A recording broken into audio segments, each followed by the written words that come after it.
দর্শক স্বাগত আন্তর্জাতিক সংবাদে, সাথে আছি আমি নুজহাত রাহনুমান। ফিলিস্তিনি স্বাধীনতাকামী সংগঠন হামাসকে নতুন করে সতর্ক বার্তা দিলেন মার্কিন প্রেসিডেন্ট ডোনাল্ড ট্রাম্প। বলেন, হামাস গাজায় হত্যাযজ্ঞ চালালে তিনি তাদের হত্যা করতে বাধ্য হবেন।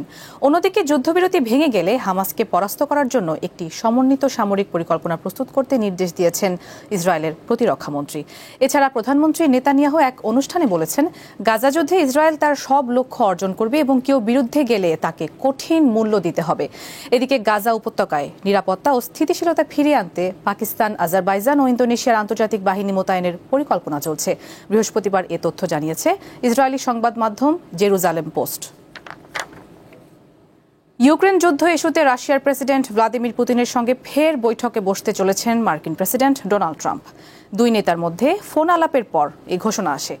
ক্রেমলিনের একজন সহকারী জানান, আলোচনাটি ইতিবাচক ছিল। আগামী সপ্তাহে দুই দেশের পররাষ্ট্রমন্ত্রীরা উচ্চ পর্যায়ের আলোচনা শুরু করবেন বলেও জানানো হয়। এদিকে রুশ প্রেসিডেন্টের সঙ্গে ট্রাম্পের বৈঠকের ঘোষণার মধ্যেই ইউক্রেনের প্রেসিডেন্ট ভলোদিমির জেলেনস্কি ওয়াশিংটনে পৌঁছেছেন। ধারণা করা হচ্ছে যুক্তরাষ্ট্রের কাছে রাশিয়ার বিরুদ্ধে লড়াইয়ের জন্য টমাহক ক্রুজ মিসাইল চাইবেন জেলেনস্কি।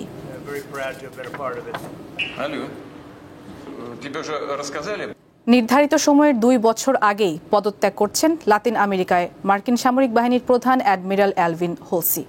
সুনির্দিষ্ট কারণ না জানালেও হোলসি সামাজিক যোগাযোগ মাধ্যমে জানান, আগামী 12 ডিসেম্বর তিনি আনুষ্ঠানিকভাবে অবসর নেবেন।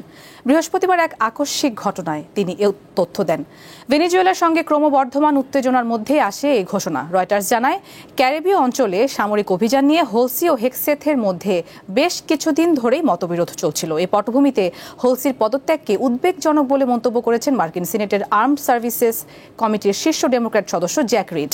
অ্যাডমিরাল হোলসি ছিলেন মার্কিন যুদ্ধ কমান্ডের নেতৃত্ব দেওয়া 2 কৃষ্ণাঙ্গ 4 তারকা অফিসারের একজন। মিয়ানমারে আসন্ন নির্বাচনের গ্রহণযোগ্যতা নিয়ে সংশয় প্রকাশ করেছে ইউরোপীয় ইউনিয়ন। এই নির্বাচনে তাদের পর্যবেক্ষক পাঠানোর কোনো পরিকল্পনা নেই বলে জানান ইইউর মানবাধিকার বিষয়ক বিশেষ প্রতিনিধি। আরও বলেন, মিয়ানমারের আসন্ন ভোটের ফলাফল বিশ্বাসযোগ্য হওয়ার কোনো সম্ভাবনা নেই। দেশটিতে অবাধ ও সুষ্ঠু নির্বাচনের জন্য প্রয়োজনীয় শর্ত পূরণ হয়নি বলেও জানিয়েছে সংস্থাটি।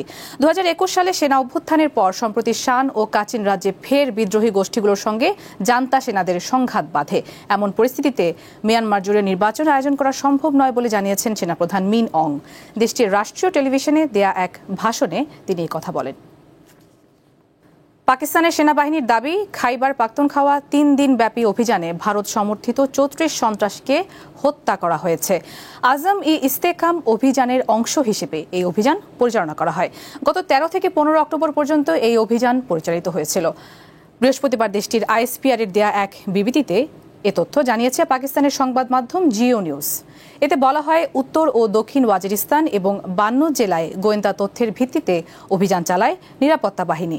প্রথম অভিযানটিতে তীব্র গোলাগুলির পর 18 জন সন্ত্রাসী নিহত হয়। দ্বিতীয় অভিযানটি হয় দক্ষিণ ওয়াজিরিস্তানে, যেখানে আরও 8 জন সন্ত্রাসীকে হত্যা করা হয়েছে বলে দাবি পাকিস্তানি সেনাবাহিনীর। একইভাবে 52 জেলায় সংঘটিত তৃতীয় অভিযানে আরও 8 জন সন্ত্রাসী নিহত হয়েছে বলে জানায় আইএসপিআর। বিশ্বের দ্বিতীয় বৃহত্তম স্বর্ণ আমদানিকারক ও ব্যবহারকারী দেশ ভারত, কিন্তু দেশটিতে আসন্ন কয়েকটি উৎসবকে সামনে রেখে স্বর্ণের চোরাচালান বেড়ে গেছে, এমনটাই জানিয়েছেন ভারতীয় সরকারি ও বাণিজ্যিক খাতের কর্মকর্তারা। এজন্য আন্তর্জাতিক বাজারে স্বর্ণের রেকর্ড মূল্য ও সরবরাহ সংকটকে দায়ী করছেন তারা। এর আগে গত বছর দেশটিতে স্বর্ণের আমদানি শুল্ক 15% থেকে কমিয়ে 6% করা হয়।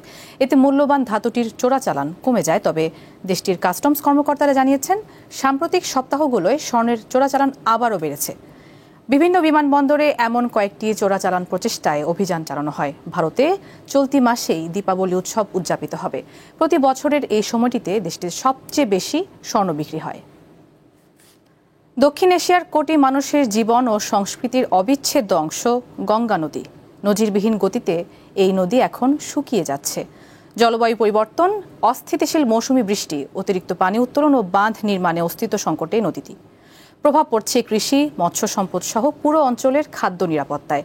যুক্তরাজ্যের ইউনিভার্সিটি অফ ম্যানচেস্টারের এক গবেষণায় এসব তথ্য উঠে আসে। প্রায় ৬৫ কোটি মানুষ সরাসরি এ নদীর ওপর নির্ভরশীল। ভারতের মোট মিঠা পানির ১/৪ আসে গঙ্গা অববাহিকা থেকে। নদীটি শুধু ধর্মীয় আচার বা সংস্কৃতির কেন্দ্র নয়, দক্ষিণ এশিয়ার কৃষি ও অর্থনীতিরও প্রধান চালিকা শক্তি। নতুন এক গবেষণায় বিজ্ঞানীরা গত ১৩০০ বছরের নদীর প্রবাহের জলবায়ুগত ইতিহাস বিশ্লেষণ করেছেন। তাতে দেখা গেছে সাম্প্রতিক কয়েক দশকে গঙ্গা অববাহিকা ভয়াবহ খরার মুখোমুখি হয়েছে। এক সময় যেখানে সারা বছর নৌযান চলত, এখন গ্রীষ্মে বহু জায়গায় নৌকা আটকে যায়। অনেক খাল শুকিয়ে গেছে।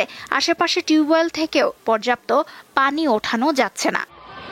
গঙ্গার উৎপত্তিস্থল গঙ্গোত্রী হিমবাহ মাত্র ২ দশকে প্রায় ১ কিলোমিটার শুকিয়ে গেছে। হিমালয়ের আরও বহু হিমবাহ একই পরিণতির মুখে। অতিরিক্ত ভূগর্ভস্থ পানি উত্তোলন গঙ্গার সংকটকে আরও বাড়িয়ে তুলেছে। গঙ্গা ব্রহ্মপুত্র অববাহিকা এখন বিশ্বের সবচেয়ে দ্রুত নেমে যাওয়া ভূগর্ভস্থ জলধারাগুলোর একটি। প্রতি বছর পানির স্তর নেমে যাচ্ছে ১৫ থেকে ২০ মিলিমিটার। এর ওপর যুক্ত হয়েছে আর্সেনিক ও ফ্লোরাইড দূষণ, যা স্বাস্থ্য ও কৃষি দুই ক্ষেত্রেই বিপদ ডেকে আনছে। মানব প্রকৌশলও এখানে দায়ী। ভারতের ফারাক্কা ব্যারাজের মতো প্রকল্প শুকনো মৌসুমে প্রবাহ কমিয়ে দিচ্ছে, ফলে দক্ষিণাঞ্চলের জমি লবণাক্ত হচ্ছে, সুন্দরবনের পরিবেশ হুমকিতে পড়ছে। এ অবস্থা থেকে উত্তরণে সমন্বিত নদী ব্যবস্থাপনার কথা বলছেন বিশেষজ্ঞরা। প্রথমেই ভূগর্ভস্থ পানি উত্তোলন কমিয়ে নদীর স্বাভাবিক প্রবাহ পুনরুদ্ধার করতে হবে। এছাড়া ভারত, বাংলাদেশ ও নেপালকে যৌথভাবে তথ্য বিনিময়, বাঁধ ও পানি ব্যবস্থাপনা এবং জলবায়ু অভিযোজন পরিকল্পনায় একসঙ্গে কাজ করতে হবে। আন্তর্জাতিক তহবিল ও রাজনৈতিক প্রতিশ্রুতিও প্রয়োজন, কারণ গঙ্গা শুধু একটি নদী নয়, এটি দক্ষিণ এশিয়ার জীবনরেখা। লুৎফা ফৌজিয়া, দীপ্ত, বার্তাকক্ষ।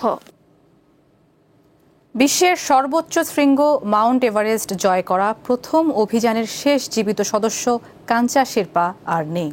বৃহস্পতিবার নেপালের কাঠমান্ডুর কাপান এলাকায় নিজ বাড়িতে বার্ধক্যজনিত কারণে তিনি মৃত্যুবরণ করেন। তার বয়স হয়েছিল ৯২ বছর।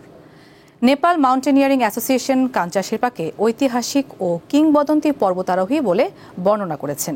১৯৫৩ সালের ২৯ মে নিউজিল্যান্ডের স্যার এডমন্ড হিলারি ও নেপালের তেনজিং নোরগে শেরপা যখন প্রথমবারের মতো এভারেস্টের চূড়ায় পৌঁছান, তখন তাদের সহায়ক দলের একজন ছিলেন কাঞ্চা শেরপা। সে সময় তিনি ছিলেন অভিযানের ৩৫ সদস্যের একজন এবং শেষ শিবির পর্যন্ত পৌঁছানো ৩ শেরপার একজন। অভিযানের পরও তিনি প্রায় ২ দশক ধরে হিমালয়ে গাইড হিসেবে কাজ করেন। দর্শক, এই ছিল দীপ্ত আন্তর্জাতিক সংবাদে। আমাদের পরবর্তী আয়োজন বিকেল ৫টায় জেলা সংবাদ দেখার আমন্ত্রণ। এতক্ষণ সাথে থাকার জন্য সবাইকে ধন্যবাদ।